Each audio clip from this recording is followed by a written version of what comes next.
नमो अरिहन्ताणं नमो सिद्धाणं नमो आयर्याणं नमो वज्रायाणं नमो वैसुवसाहुनं मङ्गलं भगवान् वीरो मङ्गलं गौतमोऽहं मङ्गलं कुन्दकुन्दार्यो जैन धर्मोऽस्तु मङ्गलम् सर्वमङ्गलमाङ्गल्यं सर्वकल्याणकारिकं प्रधानं सर्वधर्माणां जैनं जयतु शासनं जैनं जयतु शासनं सर्वव्यापैकचिद्रूप स्वरूपाय परात्मने स्वोपलब्धिप्रसिद्धाय ज्ञानानन्दात्मने नमः। प्रवचन सार 172 का था। छठा बोल चल रहा था और छठे बोल में ये कहा था कि परोक्ष ज्ञान से आत्मा का जानना नहीं होता। आत्मा केवल परोक्ष रहने वाला नहीं है, वह प्रत्यक्ष ज्ञाता है। ये चर्चा चली थी कल। इसमें यहाँ पर एक प्रश्न उठा था पेज नंबर 30 पर, फिर से लीजिए थोड़ा इसे। 31 नंबर के पेज पर क्रिया का स्वरूप, थोड़ा जल्दी में कल पढ़ा था अपन ने कि इतना समझने के पश्चात प्रोसद प्रतिक्रमण आदि की क्रिया करना तो चाहिए ना। ये एक प्रश्न सारी दुनिया को उठता है, भले कितना ही तत्व ज्ञान सुन ले, समझ ले, सीख ले, लेकिन जो अंदर अनादिकाल से जो संस्कार पड़े हुए हैं, वो संस्कार बार बार उछाले मारते हैं अंदर से। वो तो ठीक है, आत्मा को जानना वो तो ठीक है, परंतु है क्या नहीं, परंतु तो उसके बाद तो करना पड़ेगा कि नहीं, है ना। तो उसका बहुत अच्छा समाधान यहां पर दे रहे हैं कि भाई शरीर की क्रिया तो आत्मा कभी कर नहीं सकता, नहीं कर सकता। 3 तरह की क्रिया होती है, समझ लीजिए। एक होती है जड़ की क्रिया, एक होती है विभाव क्रिया, और एक होती है स्वभाव क्रिया। ठीक, 3 क्रिया। तो जड़ की क्रिया माने पौद्गलिक क्रिया या जड़ द्रव्यों की जो क्रिया यानी उसकी जो परिणति या पर्याय होती है, उसे जड़ की क्रिया कहते हैं। जड़ की क्रिया ज्ञानी अथवा अज्ञानी, सम्य दृष्टि अथवा मिथ्या दृष्टि, निगोदिया अथवा अर्यंत परमात्मा, कोई भी ले लो। जड़ की क्रिया को तो वे कोई भी नहीं कर सकता, वो तो पुद्गल की क्रिया है स्पष्ट रूप से। तो उसको एक बात, उसको कर भी नहीं सकता, और उस जड़ की क्रिया के आधार पर आत्मा को पुण्य, पाप और धर्म तीनों में से कुछ नहीं होता। जड़ की क्रिया से न पाप होता है, न जड़ की क्रिया से पुण्य होता है, और न जड़ की क्रिया से धर्म होता है। शरीर मंदिर में बैठा है इसलिए आत्मा को पुण्य हो जाए, शरीर दुकान पर बैठा है इसलिए आत्मा को पाप हो जाए, है ना। और शरीर सम्य शिखर के पहाड़ पर आत्मा के चिंतन में बैठा है तो उस शरीर की क्रिया से धर्म हो जाए, ये 3 काल में नहीं है। क्योंकि जड़ की क्रिया से आत्मा को धर्म लाभ हो या पाप लाभ हो या पुण्य लाभ हो, जो भी लाभ हो, कि वो कभी भी नहीं हो सकता, क्योंकि वो क्रिया आत्मा करता ही नहीं। ठीक, हाँ, ये बात अलग है कि उस क्रिया का कर्ता अपने को मानता है। तो शरीर की क्रिया तो मानने वाला भी नहीं करता, समझ में आ गया कि नहीं आया। लेकिन मानने वाला, मैं शरीर की क्रिया करता हूं ऐसा मानने वाला शरीर की क्रिया तो नहीं करता, लेकिन मैं ये क्रिया करता हूं ऐसी मान्यता से मिथ्यात्व का महापाप बांधता है। चाहे वो शरीर की क्रिया अशुभ भाव के काल में अशुभ रूप दिखाई दे, चाहे वो शरीर की क्रिया शुभ भाव के काल में शुभ रूप दिखाई दे, और चाहे वो शुद्ध भाव के काल में उसके अनुरूप शरीर की क्रिया दिखाई दे। शुद्ध भाव वाला तो मानेगा ही नहीं शरीर की क्रिया का कर्ता अपने को, लेकिन शुभ और अशुभ भाव वाला शरीर की क्रिया का कर्ता अपने को मानता है। तो जो जितना शुभ और अशुभ भाव है उससे तो पुण्य और पाप का बंध होता है। और ये शरीर की क्रिया मैं करता हूं कि ऐसी मान्यता से शुभ भाव के साथ में भी अथवा अशुभ भाव के साथ में भी मिथ्यात्व का महापाप बंधता है, इसका जीव को पता नहीं चलता।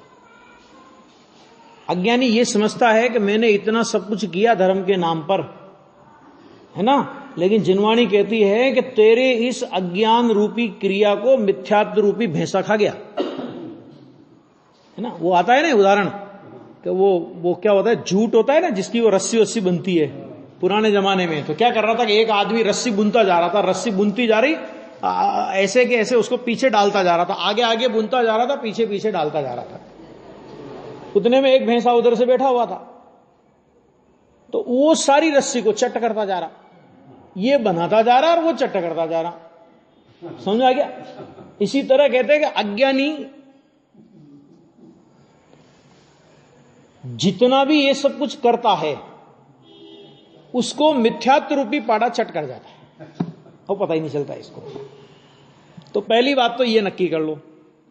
अब दूसरी बात कि भक्ति आदि का स्वभाव में विभाव क्रिया है ना, दूसरी तो विभाव क्रिया में दो प्रकार, शुभ अशुभ और मिथ्यात्व। मिथ्यात्व तो है ही, वो भी विभाव क्रिया है, और शुभ अशुभ भाव भी विभाव क्रिया है। मिथ्यात्व वो पाप रूप है, शुभ भाव मंद कसाय रूप पुण्य रूप है, अशुभ भाव तीव्र कसाय रूप वो पाप रूप है। इसमें अज्ञानी आत्मा शुभ और अशुभ भाव का कर्ता होता है,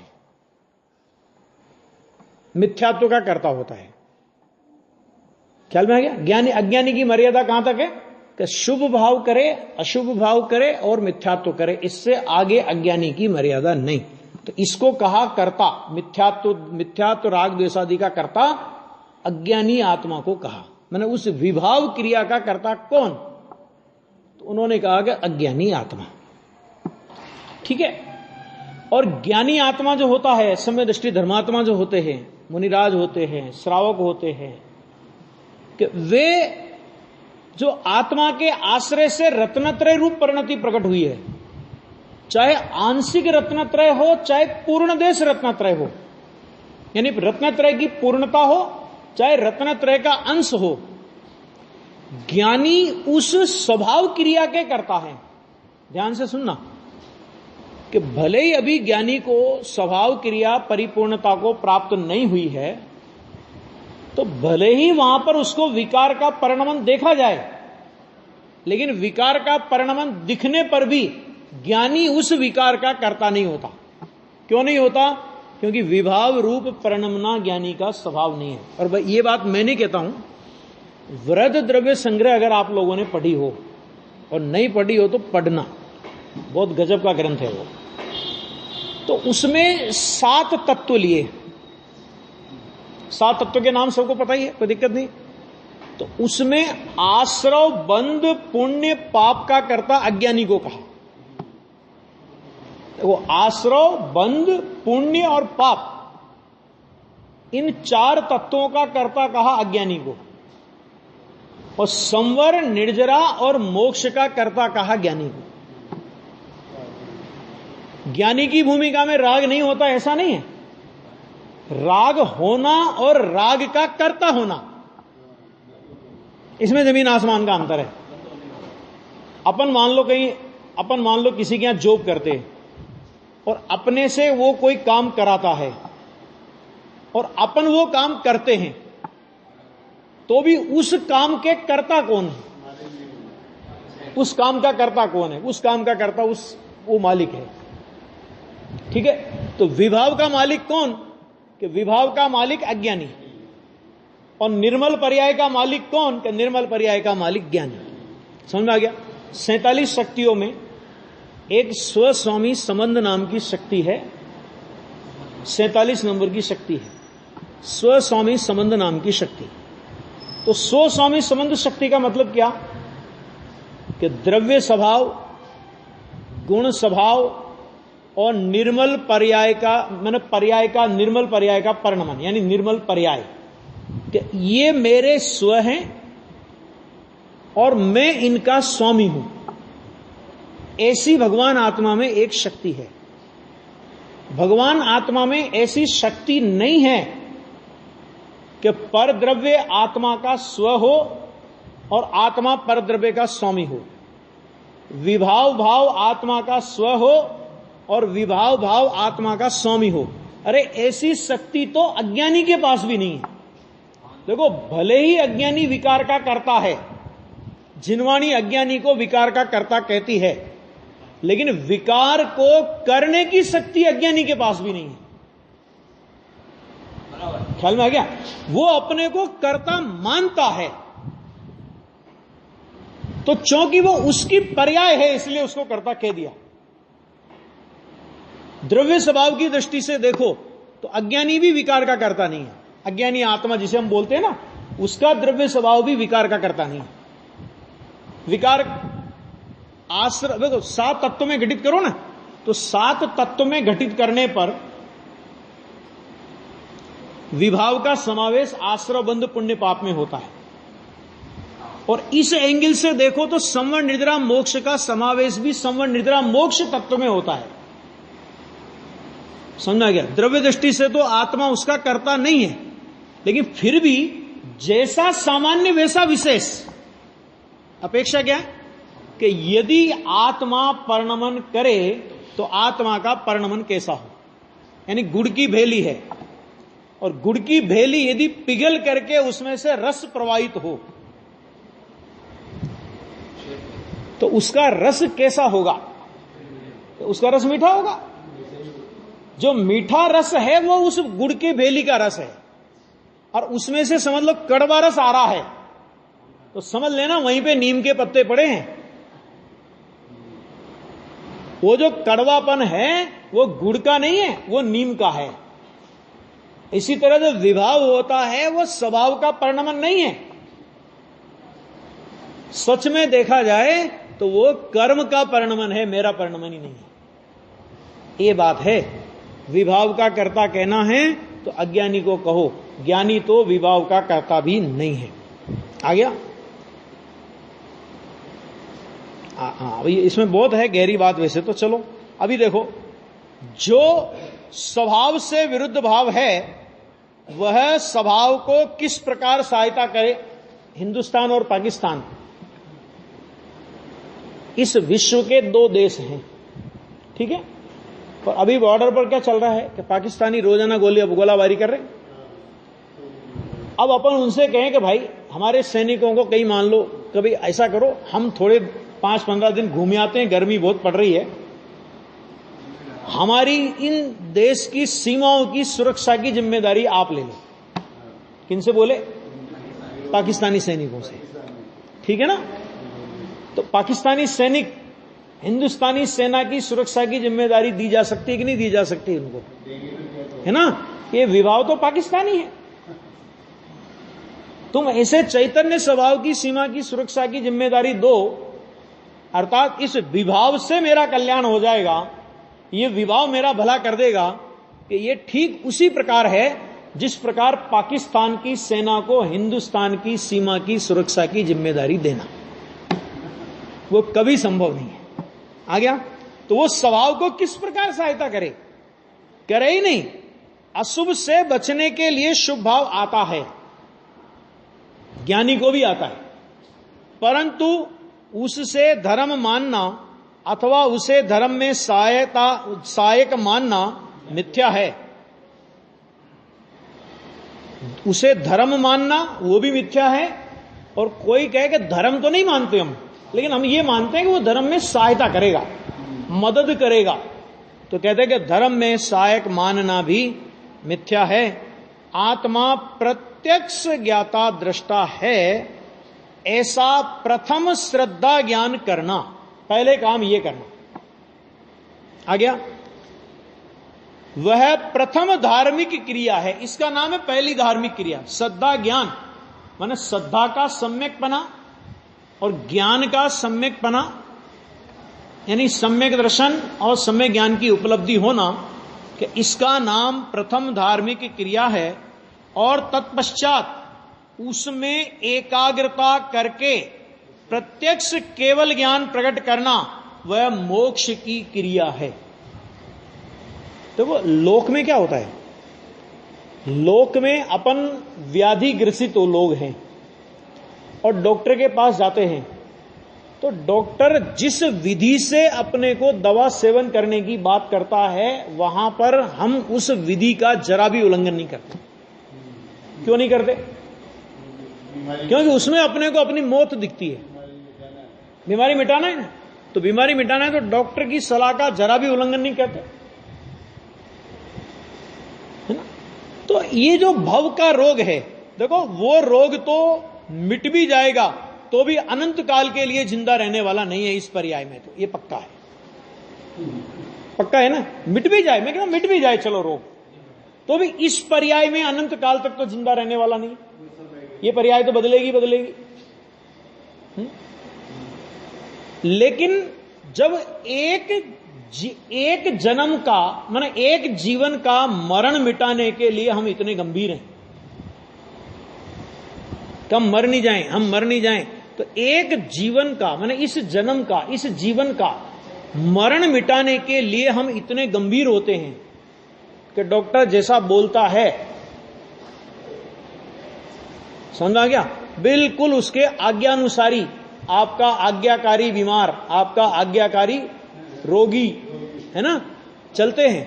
तो भाई साहब ये अनंत जन्म मरण का प्रश्न है,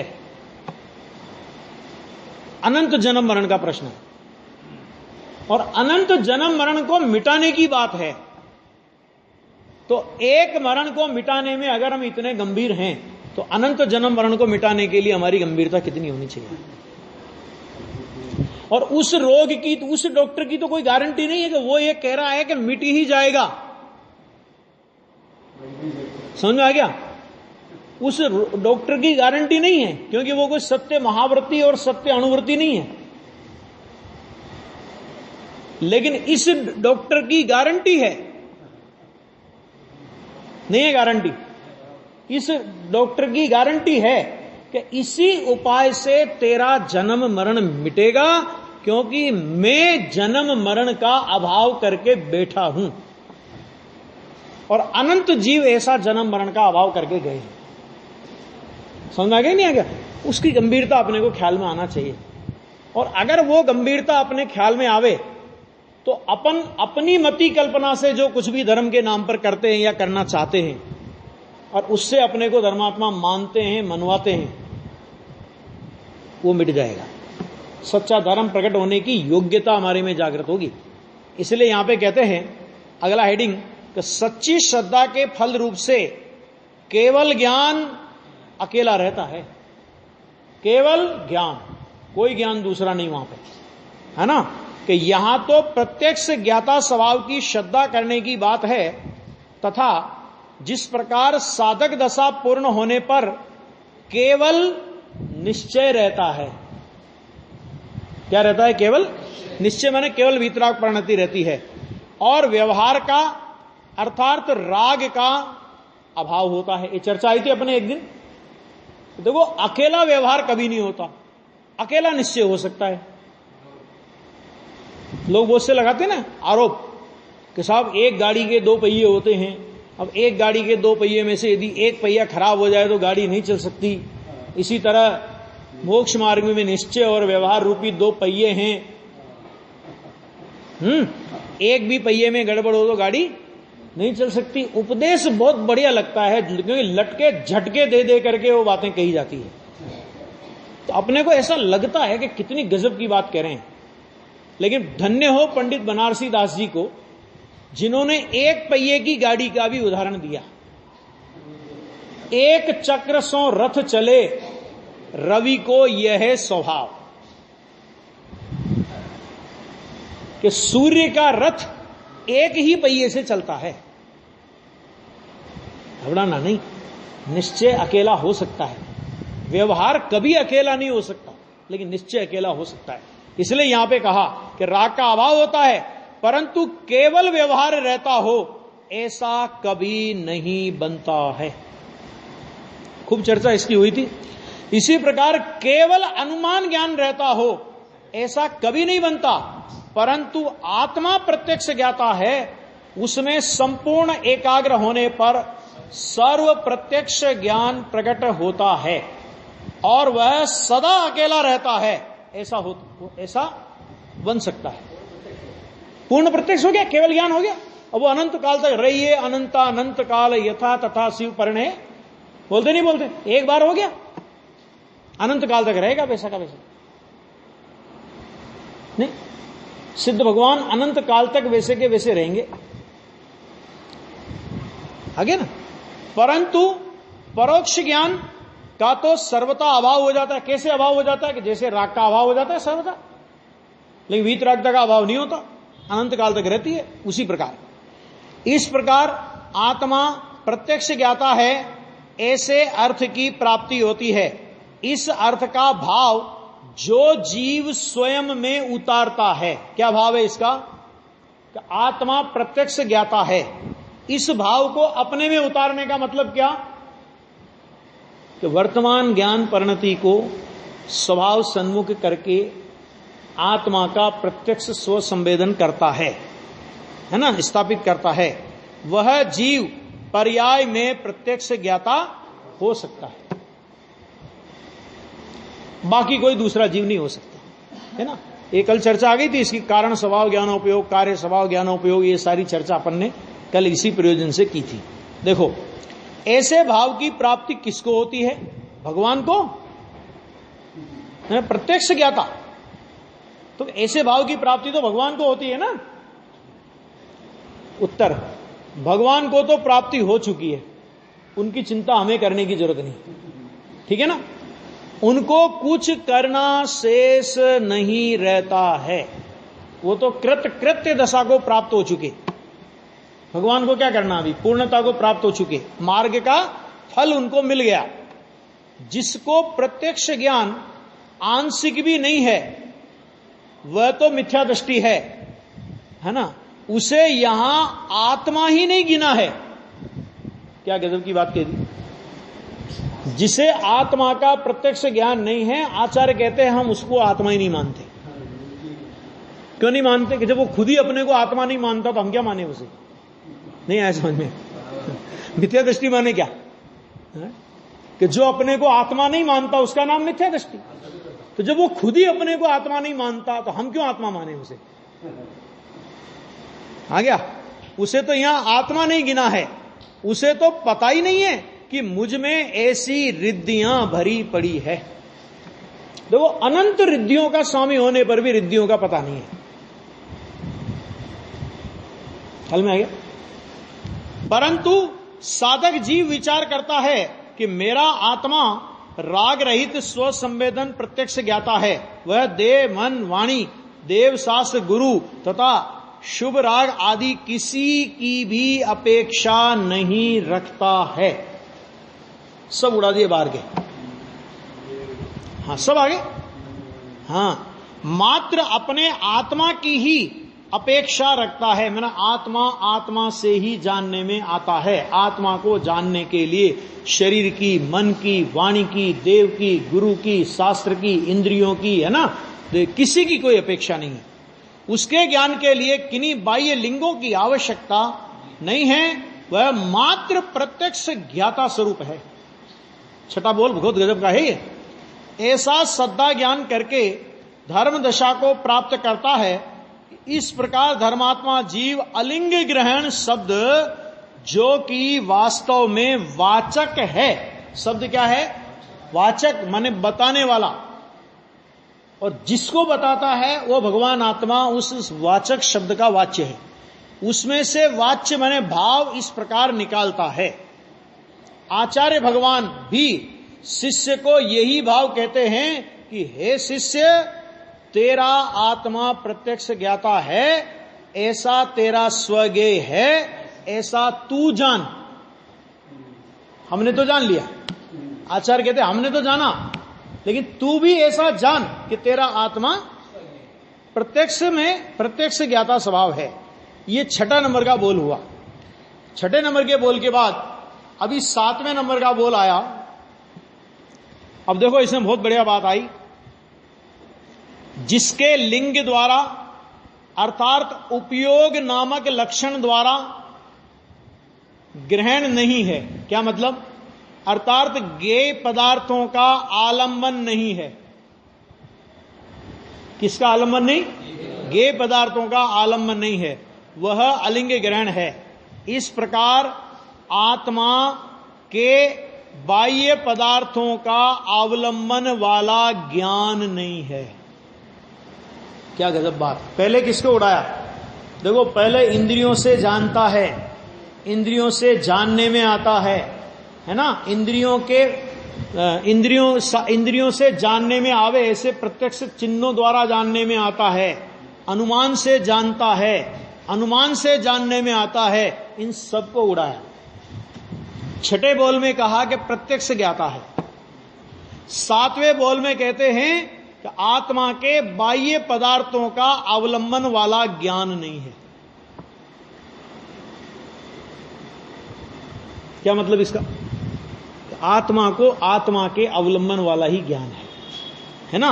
ऐसे अर्थ की प्राप्ति होती है। अब देखो ये बहुत बढ़िया। तो उपयोग को ज्ञेय पदार्थ का अवलंबन नहीं है ऐसा तू जान। माने क्या मतलब? इसमें क्या कहना चाह रहे हैं, ध्यान से सुनना। कि देखो, स्वभाव तो ऐसा है कि जिसे किसी ज्ञेय पदार्थ का अवलंबन नहीं है, लेकिन स्वभाव का आश्रय करके जो उपयोग रूप परिणमन हुआ ना, तो उस उपयोग को भी ज्ञेय पदार्थ का अवलंबन नहीं है। अरे शेर तो शेर है ही। क्या कहा? शेर तो क्या है? वो शेर है ही। लेकिन शेर का अभी का जन्मा हुआ बच्चा भी बकरी की आवाज में नहीं रेंगेगा। उसकी दहाड़ भी शेर जैसी दहाड़ होगी। आवाज धीमी हो सकती है, लेकिन बकरी की तरह मैं नहीं करेगा वो। क्यों नहीं करेगा? क्योंकि बच्चा किसका है? क्योंकि शेर का बच्चा है। तो शेर के बच्चे की दहाड़ शेर जैसी होगी। कहते हैं उपयोग किसका है? तो उपयोग आत्मा का है। तो उपयोग आत्मा का है तो उपयोग को ज्ञेय पदार्थों का अवलंबन नहीं है। देखो, ज्ञेय का जानना बोलते हैं ना, कि सारा विश्व जानने में आता है, कि सारा विश्व जानने में आने पर भी उपयोग को ज्ञेय पदार्थों के अवलंबन नहीं है। उपयोग को ज्ञेय पदार्थों का अवलंबन नहीं है, अथवा उपयोग को बाह्य पदार्थों के अवलंबन वाला ज्ञान नहीं है। वो जो उपयोग में जो ज्ञान हुआ ना, अरे जो पर प्रकाशक ज्ञान है, इसको दूसरी तरह से समझो कि जो पर प्रकाशक ज्ञान जिसे हम बोलते हैं, कि वो पर प्रकाशक ज्ञान भी बाह्य पदार्थों के अवलंबन वाला ज्ञान नहीं है। क्या मतलब? कि उपयोग में जो पर प्रकाशक पना जिसे हम बोलते हैं, कि वो पर प्रकाशक पने में भी पर का अवलंबन वाला ज्ञान नहीं है। वो समझ आ गया? वो भी आत्मा के आश्रय से उत्पन्न हुआ ज्ञान है। जैसे स्वभाव को पर का आलंबन नहीं, इसी तरह स्वभाव के वर्तमान उपयोग को पर का आलंबन नहीं। अरे तभी तो सामान्य जैसा विशेष कहलाएगा वो। शेर का बच्चा कब कहलाएगा वो? तो उसका चेहरा कैसा हो? शेर के जैसा कि स्वान के जैसा? भले भी विकास होना है, उसमें बहुत बड़ा होगा, दांत वांत नहीं होंगे, कुछ भी होगा, लेकिन उसका आकार प्रकार कैसा होगा? शेर के जैसा। तो जो त्रिकाली स्वभाव के अवलंबन से पैदा हुआ, तो जब त्रिकाली स्वभाव को पर का अवलंबन नहीं है, तो त्रिकाली स्वभाव को के अवलंबन से पैदा होने वाले उपयोग को परावलंबन कैसे हो सकता है? पर के अवलंबन वाला ज्ञान कैसे हो सकता है? वो तो स्व के अवलंबन वाला ज्ञान है। पर प्रकाशक ज्ञान भी परावलंबन वाला ज्ञान नहीं है, वह भी स्वावलंबन वाला ज्ञान है। आ गया? है पर ये कहने का मतलब क्या है कि पर से तो आत्मा का कोई संबंध ही नहीं है, ऐसा आप बहुत अच्छी तरह से अपने को जानना पड़ेगा। देखो फिर यहां पे कहते हैं कि पहले 5 बोलों में द्रव्य का माने आत्मा का नास्ति से कथन किया है। 5 बोलों में जो कथन आया वो आत्मा का नास्ति से कथन किया। आत्मा किसी बाह्य चिन्ह से ज्ञात हो ऐसा नहीं है, इस प्रकार नास्ति से आत्म द्रव्य का कथन किया। अब यहां उपयोग लक्षण का कथन कर रहे हैं, माने पर्याय की बात चालू हो गई। अब 6वें बोल में आत्म द्रव्य की अस्थि से बात की थी कि प्रत्यक्ष ज्ञाता है। अब 7वें बोल में आत्मा के ज्ञान गुण की पर्याय यानी उपयोग का कथन करते हैं। अब द्रव्य की बात नहीं कर रहे, द्रव्य की महानता, द्रव्य का अस्थि नास्ति कथन तो पहले बता दिया। अब द्रव्य के अवलंबन से जो पर्याय पैदा हुई कि वो द्रव्य के अवलंबन से पैदा हुई पर्याय कैसी है, उसका कथन अब करते हैं। वो कर रहे हैं, देखो बहुत गजब की बात कह रहे हैं यहां पे। यहां लिंग का अर्थ उपयोग कहा है। अलग अलग अर्थ होते हैं लिंग के, सब जगह आपने हर बोल में अपन चर्चा करते जा रहे हैं कि यहां इसका अर्थ क्या हुआ, यहां इसका अर्थ क्या हुआ, यहां इसका अर्थ क्या हुआ। तो यहां लिंग का अर्थ उपयोग कहा है, जिसको लिंग द्वारा अर्थात उपयोग नामक लक्षण द्वारा ग्रहण अर्थात ज्ञेय पदार्थ का अवलंबन नहीं है। तो उपयोग के द्वारा तो पर का अवलंबन कर ले, अरे द्रव्य स्वभाव की अपेक्षा से पर का अवलंबन नहीं करता, कोई बात नहीं करे, समझ में आ गया। लेकिन द्रव्य स्वभाव के अवलंबन से प्रकट होने वाला जो उपयोग लक्षण है, जिसको ज्ञान गुण का परिणमन, ज्ञान गुण की पर्याय कहते हैं, जानन रूप पर्याय जिसे कहते हैं, है ना, कि उसको तो ज्ञेय पदार्थ का अवलंबन, उसको भी ज्ञेय पदार्थ का अवलंबन नहीं। ज्ञायक को पर पदार्थ का अवलंबन हो तो ज्ञायक के लक्ष्य से प्रकट होने वाले उपयोग लक्षण को पर पदार्थ का अवलंबन हो। अरे लक्षण लक्ष्य से विरुद्ध जाति का होगा, क्या होगा? लक्षण लक्ष्य से विरुद्ध जाति, जिसका लक्षण है उससे विरुद्ध जाति का होगा।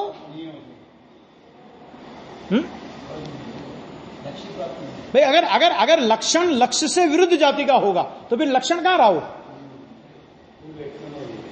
वो तो दोष हो गया, वो तो दोष रूप लक्षण हो गया, वो तो लक्षण ही नहीं है, लक्षणाभास है। तो यहां पर वो कह रहे हैं यहां पे कि उपयोग नामक लक्षण द्वारा अर्थात ज्ञेय पदार्थों का अवलंबन नहीं है, वह अलिंग ग्रहण है।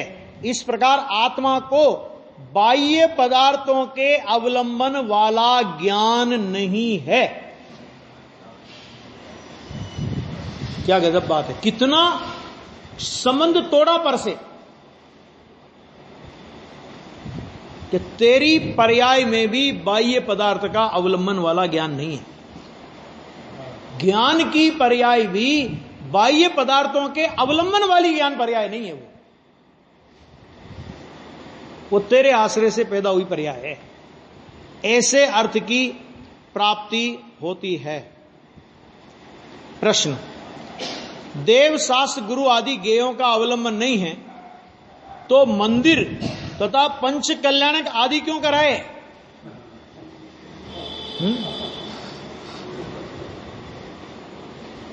आया नेरोबी का प्रवचन सुना था ना जब, तो गुरुदेव ने बोला था कि अब 15 लाख का 25 लाख का मंदिर बनाया इसलिए तुम्हें धर्म हो जाएगा, धर्म में आगे बढ़ जाओगे, ऐसा नहीं है। तो पंडित धन्नालाल जी ने प्रश्न किया था कि ये बात आपने पहले क्यों नहीं कही? तो गुरुदेव ने कहा कि यहां तो शुरू से लेकर ये बात कह रहे हैं। क्यों कराए? ये प्रश्न तो बहुत आता था कि जब आप कहते हो कि शास्त्र से ज्ञान नहीं होता,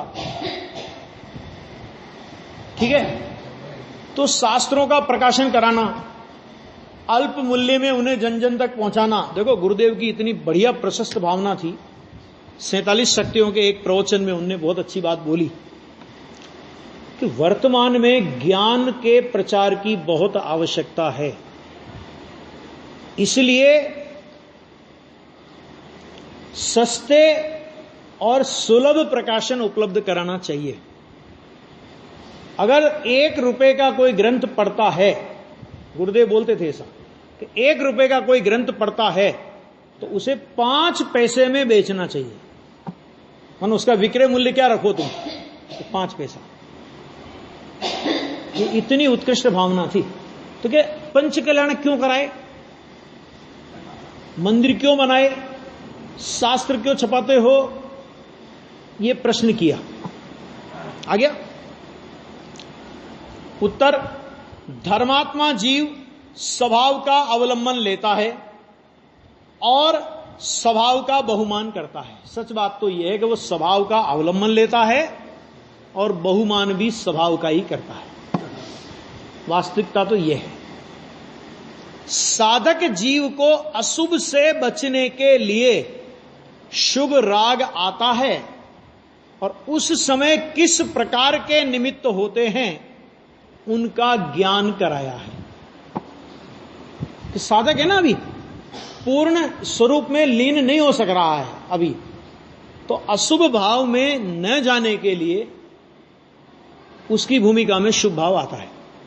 और जब शुभ भाव आता है तो उस शुभ भाव का लक्ष्य किधर होगा, कि जिन मंदिर बनाना, पंच कल्याण कराना, है ना, ये सारे प्रभावना के कार्य करना आता है। ऐसा भाव नहीं आवे, ऐसा नहीं होता। ऐसा भाव नहीं आवे। गुरुदेव श्री एक बहुत मार्मिक बात कहते थे, मुक्ति का मार्ग प्रवचन पढ़ना। किसी ने प्रश्न किया कि साहब देव शास्त्र गुरु तो परद्रव्य है ना। बोले कि हमारी बिल्ली हमें ही म्याऊं, वो वाली कहावत है कि देव शास्त्र गुरु तो परद्रव्य है। बहुमान की बात की उन्होंने, अरे देव शास्त्र गुरु का इतना बहुमान, इतना, वो सब बहुत सारी महिमा की गुरुदेव ने। तो प्रश्न किया किसी ने कि देव शास्त्र गुरु तो परद्रव्य है। तो उन्होंने कहा कि हां बिल्कुल देव शास्त्र गुरु परद्रव्य है, लेकिन उससे पहले तेरे स्त्री पुत्रादिक परद्रव्य है। क्या कहा कि देव शास्त्र गुरु परद्रव्य है, वो बात तो तूने फटाफट हां की। तेरे स्त्री पुत्रादि कौन से द्रव्य है? वो परद्रव्य नहीं है, वो स्वद्रव्य होंगे। कि जिसे अभी इतना विवेक नहीं है कि जितना राग, जितनी अर्पणता, जितना समर्पण अपने घर परिवार, नातेदार, रिश्तेदार, है ना, कि इनके प्रति आता है, उतना नहीं, लेकिन उससे अनंत गुना समर्पण अगर तुझे वीतरागी देव शास्त्र गुरु के प्रति नहीं आता है तो तेरी राग की दिशा नहीं बदली। अभी तू देव शास्त्र गुरु परद्रव्य है ये कहने के लायक नहीं हुआ। क्या कहा? आगे समझ में, होटल में बैठा हो और ये कहे कि शुद्ध भोजन करने का भाव भी पाप है। कहां बैठा, कहां है बैठा, कहां है? होटल में, है ना, लिम्का पी रहा है और लिम्का पीने के बाद कहे छने पानी पीने का भाव भी पाप है। हाँ, पाप तो है वो, लेकिन तेरे को पाप बोलने का अधिकार नहीं है। तू अपने करतूत देख ले पहले, समझ आ गया? बहुत देखो, गुरुदेव श्री ने जहां तत्व का प्रतिपादन किया है कठोरता के साथ में, वहां विवेक को तिलांजलि देने की बात नहीं कही कहीं। पाप है ना, कौन कह रहा है? मैं कह रहा हूं सोले का भोजन करना पाप है, ये बात पक्की है, क्योंकि खाने का भाव है ना। मुनिराज को मूल गुण में आहार करने का मुनिराज का परिणाम पुण्य परिणाम है, हमारा गृहस्थों का परिणाम, अरे सम्य दृष्टि का परिणाम वो भी पाप परिणाम है।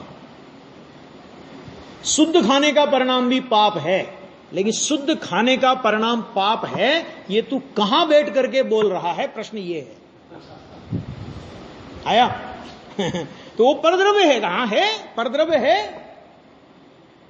लेकिन उसके पहले ये परद्रव्य है ना।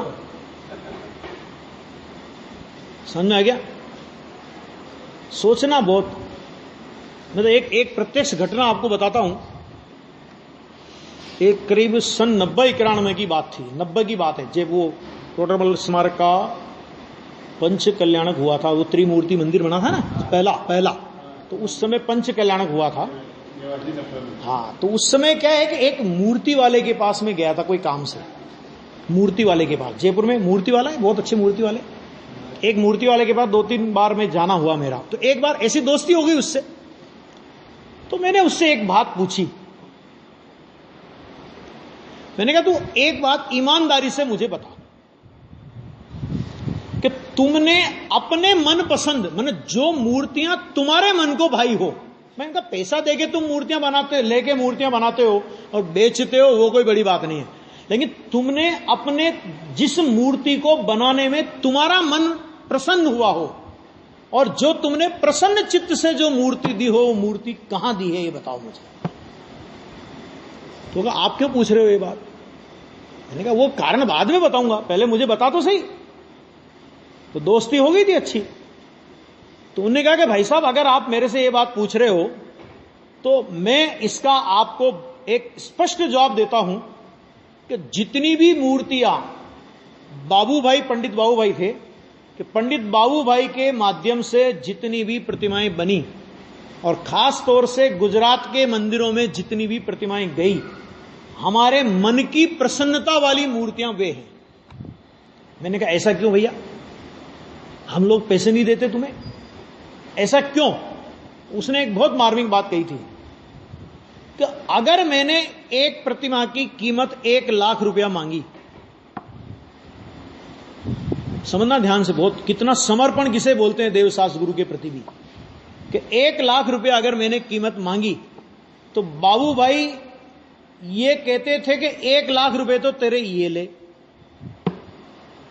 और 11,000 रुपए मैं अपनी ओर से इनाम देता हूं। आगे समझ में, आगे समझ में। मूर्ति वाले ने कितने मांगे? 1 लाख। बाबूभाई ने कितने दिए? 1 लाख। तो ये तेने मांगे वो मैंने दिए और ये 11,000 रुपए मैं तेरे को ऊपर से देता हूं। मूर्ति ऐसी बननी चाहिए कि उसमें कोई कसर नहीं हो। अब बोलो भाई साहब, हम समर्पण से क्यों नहीं काम करेंगे? और मैंने कहा दूसरा, कि दूसरे लोग तो आते हैं, हम 1 लाख मांगते हैं तो 80,000 से शुरू करते हैं और 90,000 में सौदा पटता है हमारा। तो भाई साहब तिलों में से ही तेल निकलेगा। यानी प्रतिमा भी कैसी हो कि हमारे घर में तो कोई कमी रह जाए तो रह जाए, चलेगा, क्योंकि हम तो घर तो फिर भी बना लेंगे। समझ आ गया? जिन मंदिर, जिन प्रतिमा का काम दोबारा नहीं होता, उस काम में किसी तरह की कमी नहीं होना चाहिए, ये भावना रहती थी, तब वो कह सकते हैं कि ये देवशास्त्र गुरु भी परद्रव्य है। और वो कहना उनके मुंह से अच्छा भी लगता है। आगे बात समझ, ये कह रहे हैं कि कैसे उस समय किस प्रकार के निमित्त होते हैं उसका ज्ञान कराया है, परंतु इस कारण उनका ज्ञान देव, गुरु अथवा मंदिरों का अवलंबन करता है, ऐसा इसका अर्थ नहीं है। कितना गजब का, स्वतंत्रता कैसी, इसका अर्थ नहीं है ऐसा, इसका अर्थ आ गया। देव शास्त्र गुरु से ज्ञान नहीं होता है क्योंकि वे तो परगेय हैं, अर्थात धर्मात्मा जीव उनका अवलंबन ही नहीं करता। आ गया? अवलंबन का मतलब, अवलंबन कब करे उनका? धर्मात्मा को स्वभाव का अवलंबन छूटे तो उनका अवलंबन करे ना। विकल्प के काल में उधर लक्ष्य जाता है, बाकी वास्तव में स्वभाव का अवलंबन उस काल में भी ज्ञानी धर्मात्मा का छूटता नहीं है। शेष चर्चा कल आएगी।